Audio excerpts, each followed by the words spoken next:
Hi, I'm Claire Dyer, and welcome back to another episode of Dyer Consequences, where we like to give you the real stories as best we can. Today, we will be talking about the silent grid. You've all seen them, towering wind turbines on the horizons, fields of gleaming solar panels stretching for miles, quiet facilities filled with massive batteries, and the 5G towers going up faster than you can literally count them. They tell us it's all for green energy, faster speed and better connected future. But what if the future is actually wired for control? That this infrastructure we told is saving the planet is actually building a digital cage around us. My guest today is going to be talking about this infrastructure and what people in their communities can do to push back. So I'd like to welcome to the show today, Cassie from the National Residents Association. Hi, Claire. Hi, how are you? I'm well, thank you. How are you? I'm all right. All right. Always nervous. So today I've asked you to come on because there's a lot of work that you've been doing, mainly I'm saying the West Country, isn't it? And up to the north a little bit. Yes. Yeah. So we've been operating in different parts of the country, and we do have a couple of branches in London. One in Surrey. We've got a Surrey branch. We have an inner city London branch as well. So yeah, and we've got a couple of branches up in the Highlands, right the way down to the southwest. To start with, tell me why you're called the National Residents Association, because there's a reason for that, isn't there? Yeah, right. So I knew very early on that it was a way to reach the general public. And I thought, well, let's just start in this area and see what happens. But then I thought, actually, no, because I can't just have it working well in one area. It needs to work well in every area. So that's kind of how I started the National Residents Association, so that other people can just pick up what we've done, use the tools, and utilize that in their own area with ongoing support. Yeah, so that each area can essentially set up their own local residency association, and that's kind of what you do, isn't it? You go around, you give talks and hold events to educate people. So tell me what it is that you educate the general public about. Well, a whole variety of topics, I have to be honest.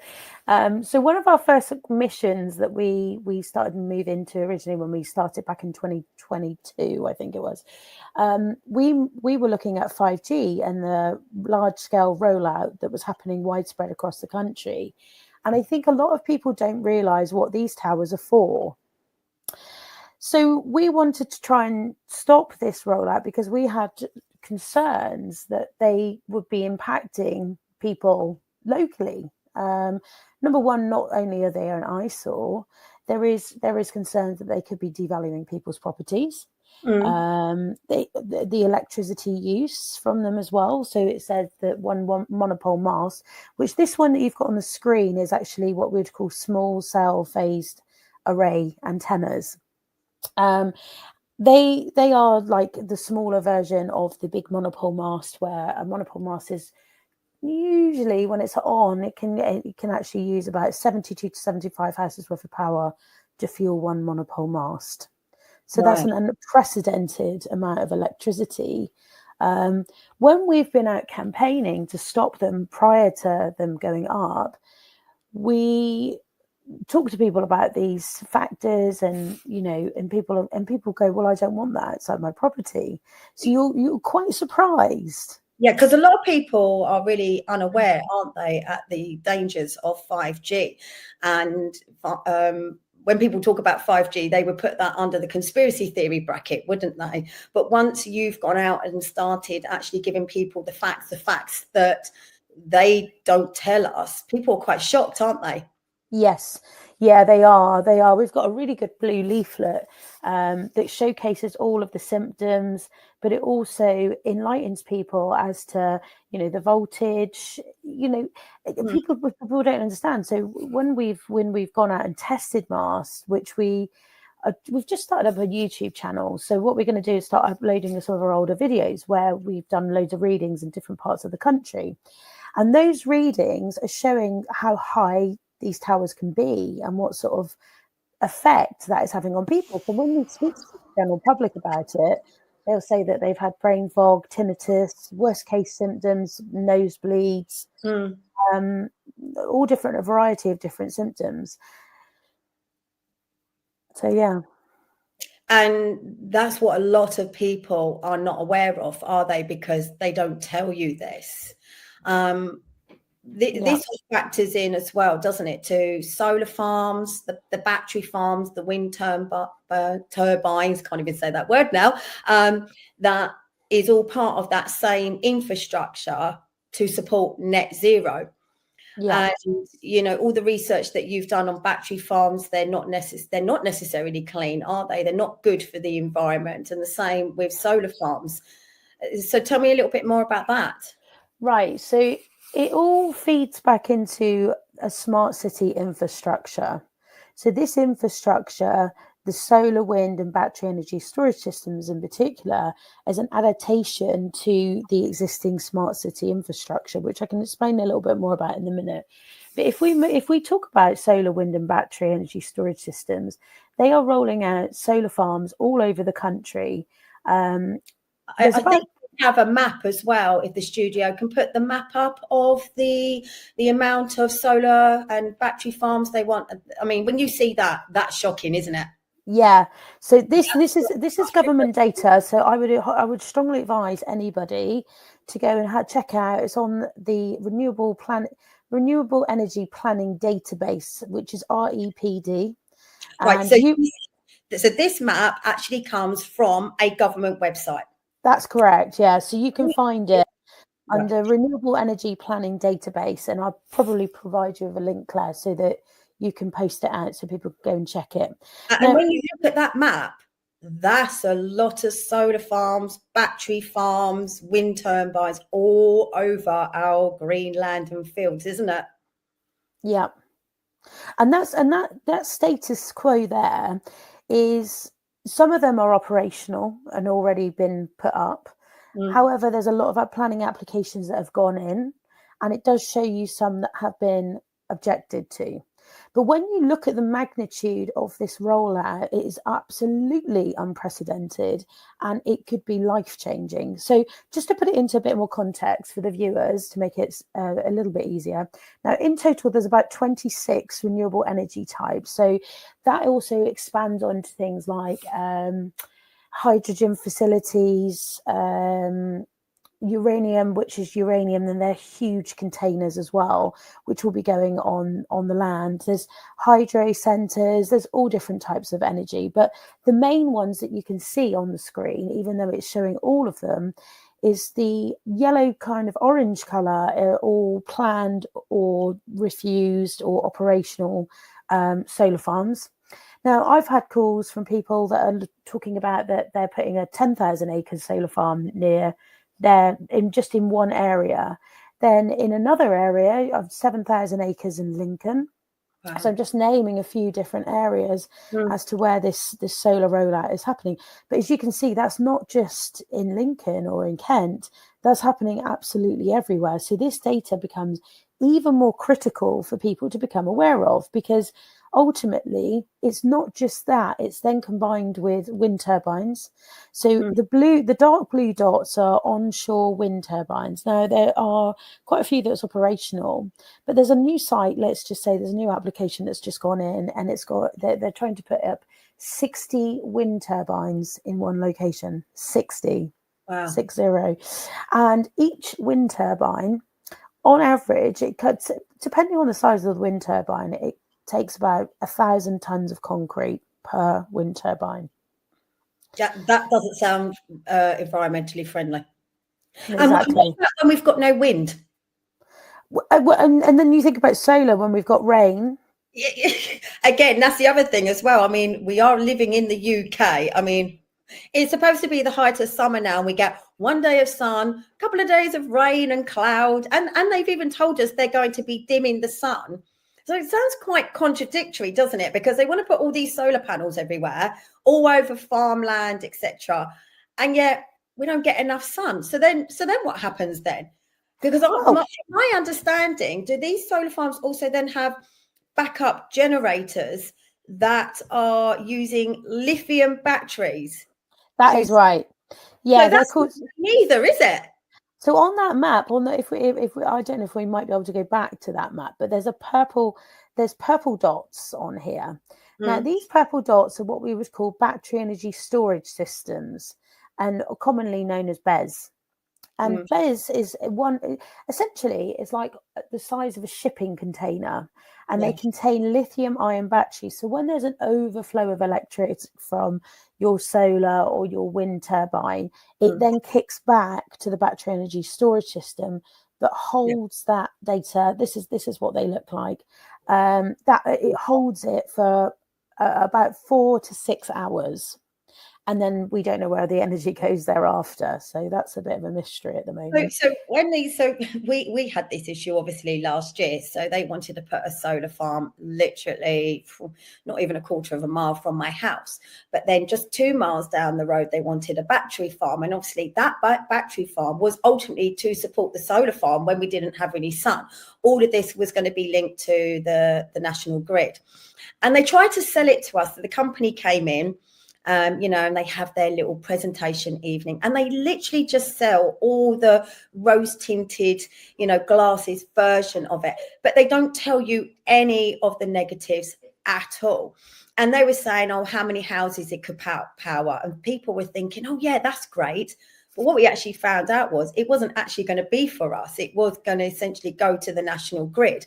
But we were going to have to put up with this eyesore. But you explained some of the down points, because one of which I know, and a lot of people are finding out with the lithium battery containers, is that if there's a fire with a lithium battery, it's extremely hard to put out. And that's just, I mean, I'll give you one example in the UK. There was a lithium battery fire that took place in 2020, which happened in Liverpool, and it was an explosion, and it took 59 hours to put that fire out. 59. Wow. And that's just one explosion. Now we're seeing, apparently, according to different sources, it's very variable here, Claire. Now, this is the problem. Some sources say there's been 85 BESS fires worldwide, right? Now, some other sources say there's been about 35. However, recently, the other day, there was a huge fire that happened in Spain with regards to battery energy storage systems. And, we're seeing there's a new planning application for a battery storage site going near a primary school up north that we're pushing back on. So I don't. And that's just one shipping container. One. And also, they don't tell you what the life is, say, of a solar farm, what the life is currently of a battery farm. Right now, they don't actually have the facilities to dispose of these lithium batteries because they're a little bit behind on that. There's a whole kind of array of factors, isn't there? So the life of that solar farm, battery farm, and what is it for a solar farm? It's about 5 years, isn't it? Yeah, it's not very long. Not very long. Battery farm?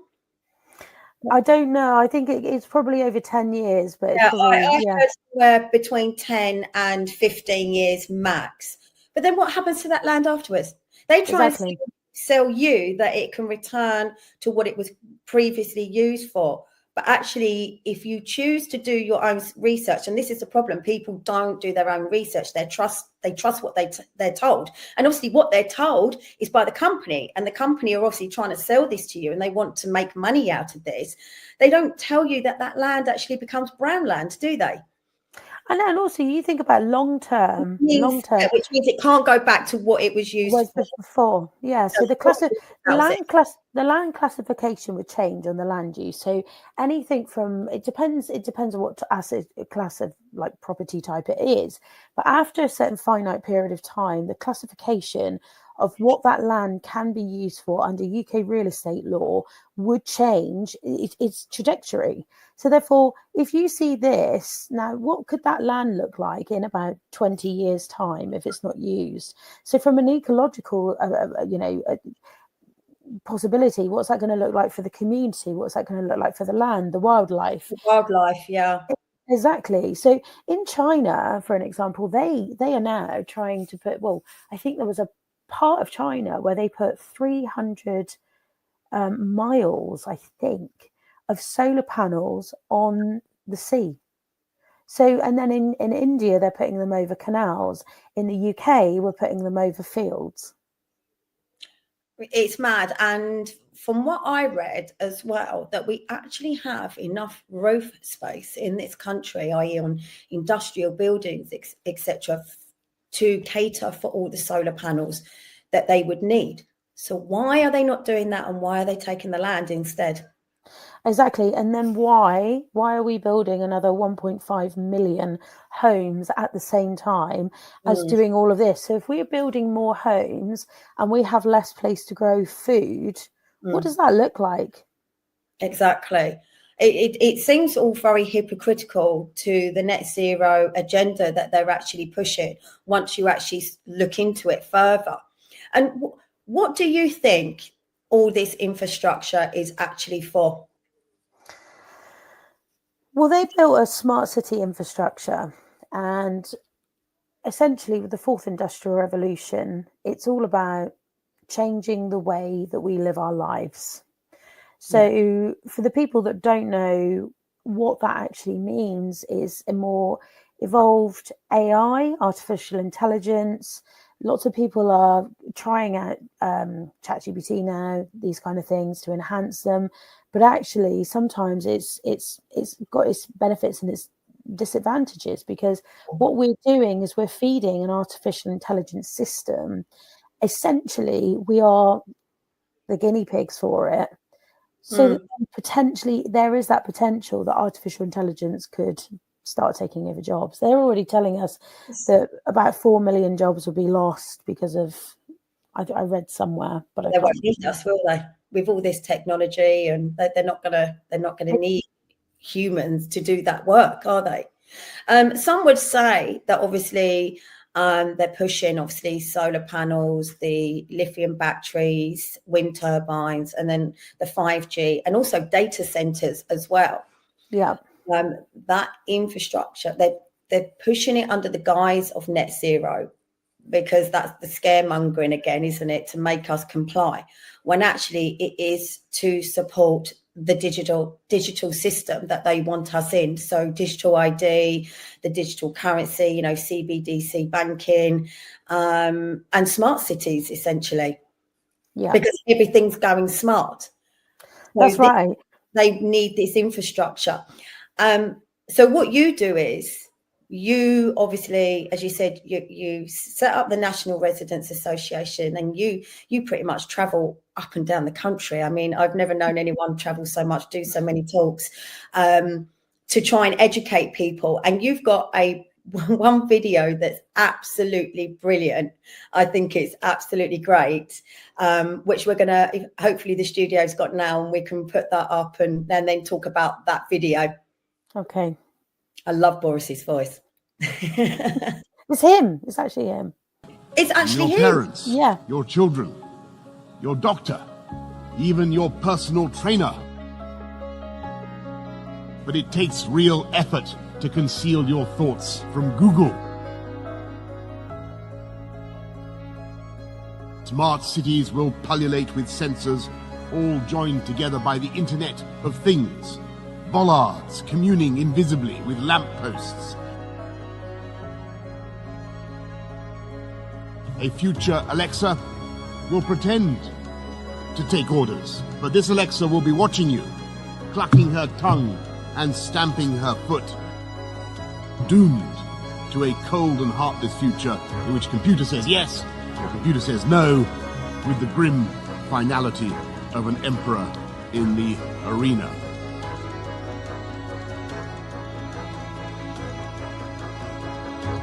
AI, pink-eyed Terminator sent back from the future to cull the human race.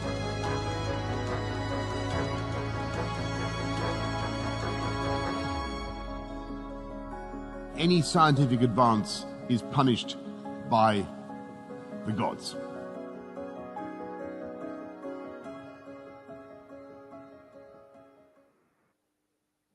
Do you know, it's funny actually, because I listened to this and watched it last night.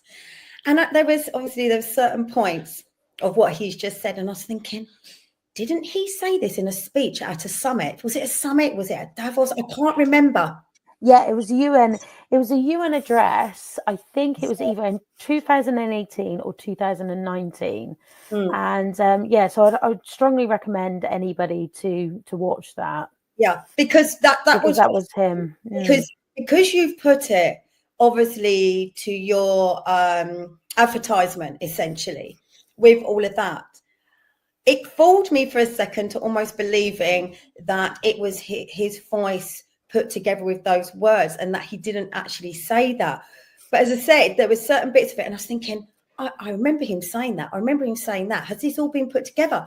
But actually, it's even worse than that because he has actually said it. So the ex-Prime Minister of the UK has actually told us what their intentions are, and there's still people out there that don't believe it. That's crazy. That's why I made this little 1 minute clip, because I thought we've got to. It's about showing people, you see, and that little clip is supposed to entice people to go and watch the World Economic Forum Explainer video, which you can find on my website. And it's called "Who Runs the World and Where Do They Stand?" You know, so anybody that doesn't really know and wants to learn a bit more about it can go and check that out. But yeah, that's the whole point of it, because people don't believe you unless they see something or hear something. Yeah. And what was also on there, you know, it showed about electric, smart cities, obviously the 5G, ULEZ, LTNs. It literally right there ties everything up. Everything that is happening is all connected. And in that 1 minute, 18 second clip, you have got Boris Johnson telling you everything that they intend to do, that this agenda is real. This is what is going to happen. And if all of it is connected.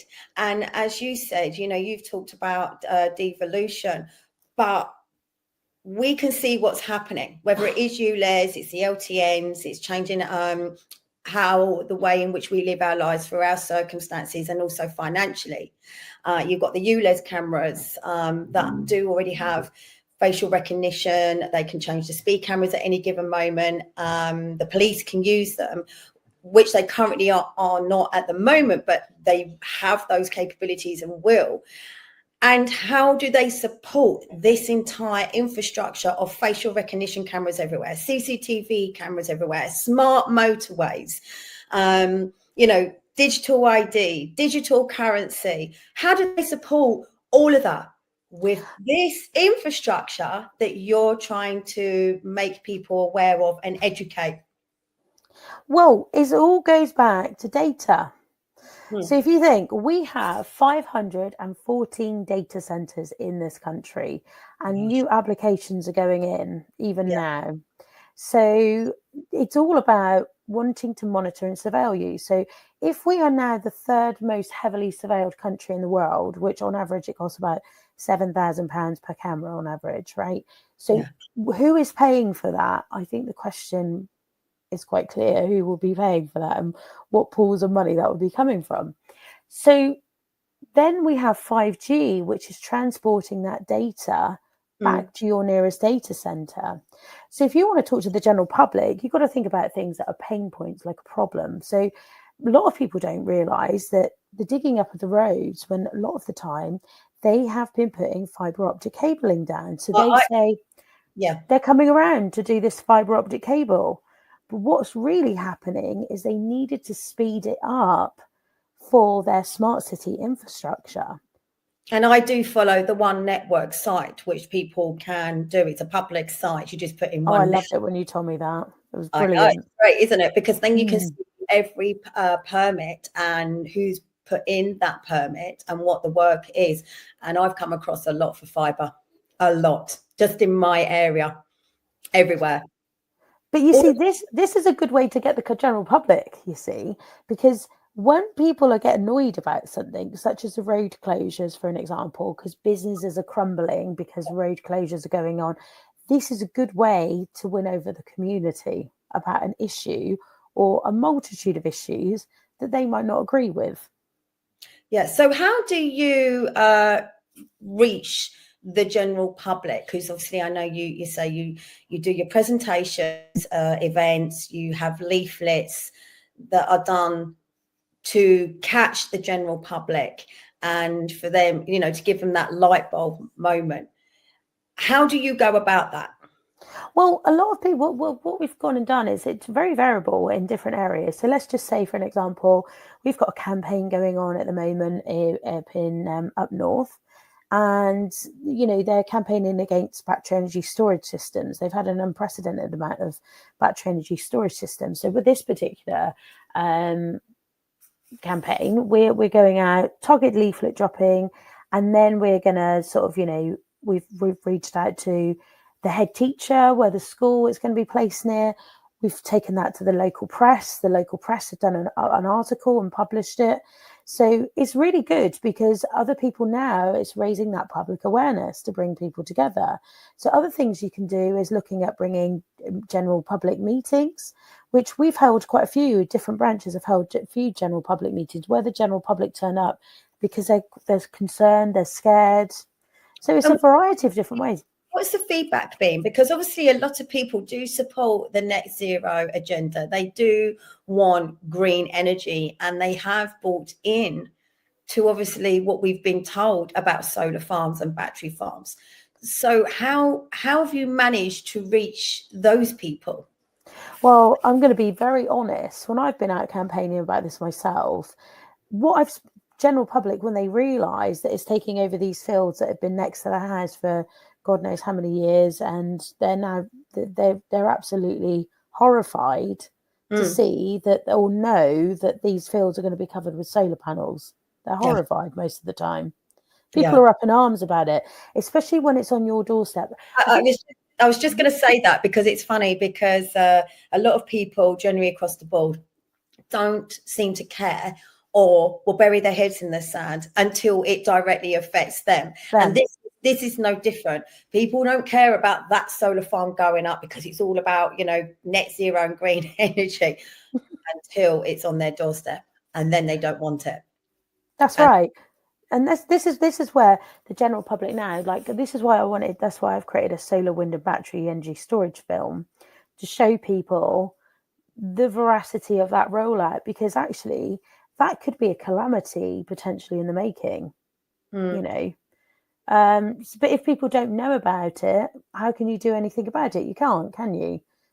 It does seem very contradictory, doesn't it? Because sometimes people don't think any further than what they're selling you. And it's only once it is going to be on your doorstep and you think, oh my God, we're going to have all these containers taking up thousands of acres of green land. That's that land ruined, those trees cut down, even for 5G, the amount of trees that are being cut down. It's completely hypocritical, isn't it? Yeah, I mean, if you look at Scotland, and trees for the planet to survive. You can't exactly net zero. It's impossible. And it's like their summit in the Amazon. How much of the the rainforest that they've cut down just to build a road for all the elites to fly in on their private jets and then drive in their massive, diesel guzzling vehicles to go to this summit to talk about how us, the paupers, have got to change the way in which we live our lives, not driving these vehicles, not eating certain foods, to obtain net zero. It is so hypocritical. And I think it takes for people like yourselves to point all of these things out, for people to then actually think about it and realize that it doesn't actually make sense, does it? No, it doesn't. And but the thing is because people are so busy with their own lives, that's the problem. People don't see what's happening around them. So that therefore people like you and I talking about these things, enlightening people. That's why usually when we do a campaign, we try and focus it on an issue that will impact local people. Yeah. In some way, shape or form. Because once you can get people's attention in their heart, that's when you can win them over. But if you don't, they're not really that interested, you know. So I could go out and say, oh, well, you know, talk about anything really. And if it doesn't infect them, they don't care. So that there's two issues really. First of all, it's to give the public the awareness and show them the other side, the negative impacts. Yeah. But then second is the issue of when, we have a nice small local airport, which is the hypocrisy of the whole thing. You know, we have ULEZ, and we had a lot of people with non-compliant, well, what he classes as non-compliant vehicles. You know, we're in the countryside, surrounded by fields, farmland, trees, and animals and sheep grazing, and we have one of these. So when the likes of celebrities will fly in and out to our airport in Biggin Hill on their private jets, that's okay. But us who live around here, if your car's non-compliant, oh, tough, you can't go anywhere unless you can afford to change your car, or you're going to take public transport, our very, very poor public transport. I mean, you know, there's so many things that people should go, hold on a minute, this just doesn't make sense. But then a lot of people do. I think a lot of people do question things, but because they think that they can't do anything about it. Right. That's what I was going to move on to. So first of all, you've got the issue of trying to gain awareness to people who don't see it. Yeah. Then when a town or village or whatever suddenly has a proposal that has gone through for a solar farm or battery farm, and they don't want it, they don't know how to fight it. So that's right. And that's the other thing you do, isn't it? Yeah. So we it's kind of like teaching people, right, this is what we've done here. This was successful. You can go and do that there. Or if we've never done it before, we try and figure out the solution to the problem as to whatever it is, essentially. But yes, that's right. Say for example, there's been a proposal going for, say, a solar farm or a battery farm. What are the basic steps for people to get together in that community to be able to push back against it, to fight against it with the potential of getting it stopped? If you can quickly some basic steps. Right, basic steps. You could do so many things. You could set up a local campaign. You could put something out on Facebook. The onus really needs to be coming from a community stance, not just a singular individual, because I find that most of the time people that have been sending freedom of information and whatever, I mean, we get responded to, but some just get ignored, you see. But with something like this, where it's a critical infrastructure, the government call it, you need the support of many, not just the support of yourself. Say you've built a community team, where would you then go from there? Because this is the thing that scares people off. You'll have a lot of people in a community going, oh no, we don't want this, blah blah blah, and they'll just keep talking about it backwards and forwards rather than actually knowing what to do. A lot of people just don't know the steps. It's actually much easier than what you think. This is why I've designed everything to help people. Everyone needs a residents association. Yeah, basically, because that's why we design it, to make it really simple. So for instance, if there was a solar farm going up in your area, you could do a very easy targeted leaflet drop, which we've designed a leaflet for that, which on the National Residents Association, we will be publishing our film when it's ready to be released, which is hopefully not too far away, which will, again, general public will want to watch that because they want to learn more about it, you see. Right. So it's about educating people on every level. Now, if you do that targeted leaflet drop and you've got a Facebook page, people can follow you. So if you're writing to your council, then you say, right, I've written this letter to the council. This is the response. Pardon? Petitioning? A petition? Petitioning, absolutely petitioning. You can do an online one. You can do a going out door to door. I mean, we used to do petitioning for stopping 5G masts when we first started doing all of this. And you've had success, haven't you? So we are running out of time. Sorry, yeah. But, you've had success in pushing back against solar farms. Signal's going. Yeah, your signal's just gone a little bit. There you go. You're back. Well, yes. Sorry. What I didn't quite catch what you asked They me there. said you Sorry. had some success on pushing back against some solar farms, battery farms, and 5G, haven't you? Yeah, we've been involved with some solar farms, stopping solar farms.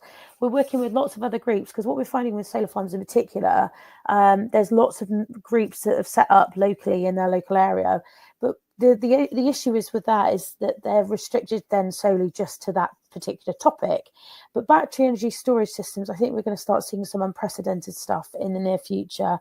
Like I just mentioned, that with the work that's been done in one location, I think that could set a precedence for everywhere because of it getting out into the press. Yeah. We have actually run out of time, but can you just say where people can find you so they can get all of this information when one of these comes to their area? Yeah, no problem. Right. Okay. So you can find me on the National Residents Association.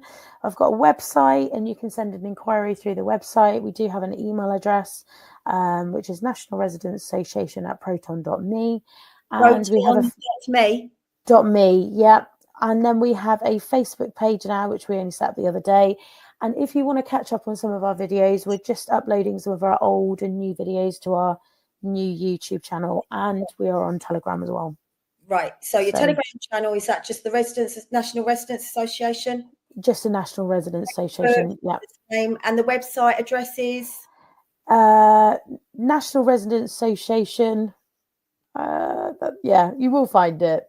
So if people put it into Google, they'll find it because there is a whole array of information. So for people who are stuck or want to know a little bit more, all of that information is on there for people to understand what these are actually about and how to push back against them if they suddenly find a proposal's gone in their area.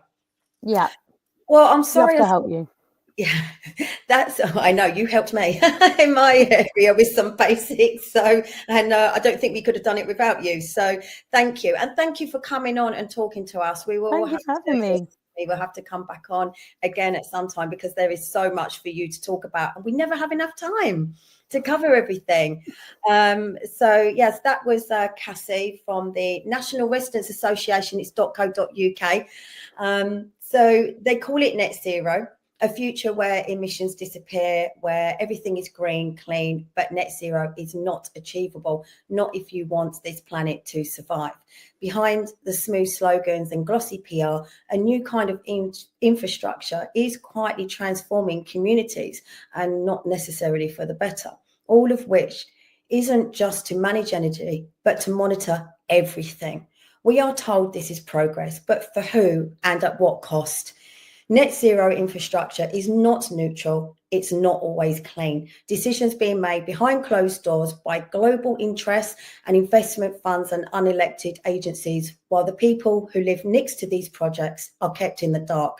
But you are not powerless. Across the country and world, people are waking up. Local residents associations, headed under the National Residents Associations, are forming, uniting farmers, parents, tradespeople and elders, not to oppose to the future, but to demand one on their terms.